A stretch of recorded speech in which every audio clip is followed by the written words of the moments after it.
Insert the plain end PVC pipe and the PVC fitting according to the manufacturer's instructions.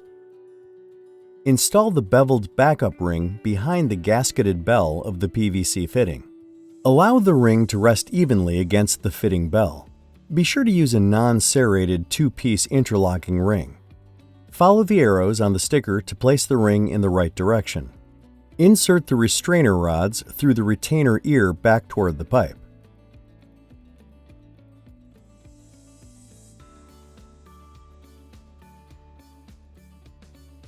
Mark a reference line 2 inches from the rod end, maintaining the C dimension.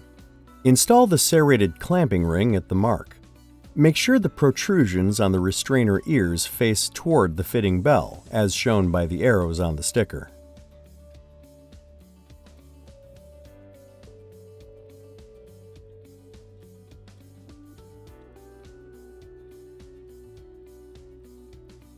Tighten the clamping bolts to the recommended torque.